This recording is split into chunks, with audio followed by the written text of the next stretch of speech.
You ever had a loved one you care for say truly ugly and mean things to you?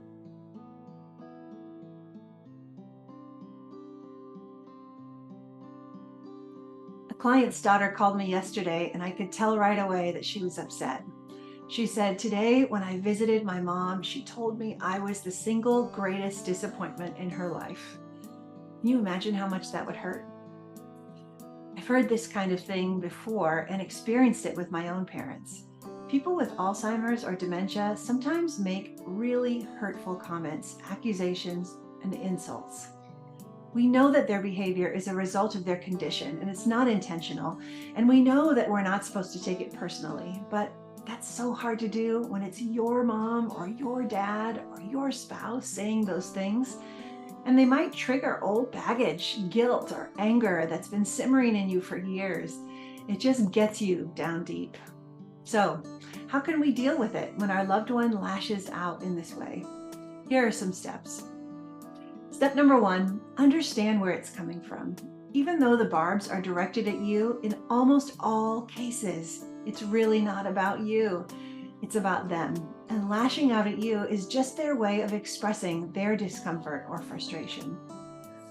Step two, take it as an indicator that something else may be wrong. Say to yourself, "Oh, I know what this is.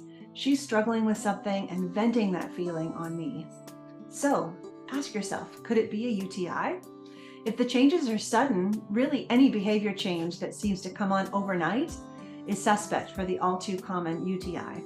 Have her checked at the doctor or with a home urinalysis test you can pick up at a drugstore.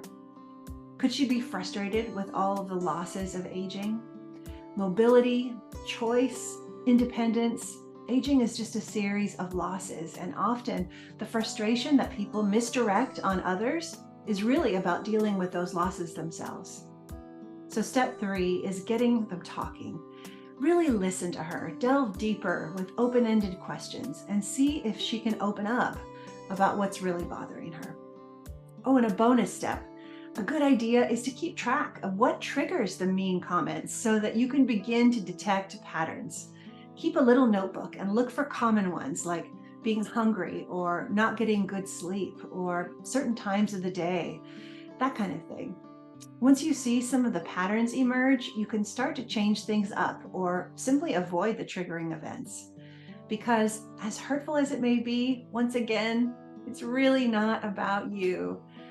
By understanding that, delving into the real causes of hurtful comments, and then listening for and watching for patterns so that you can make changes, you can be with your loved ones without fear of being rocked emotionally by what they do or say. Instead, you can get back to enjoying a calm, supportive, loving relationship, the kind we all want to have.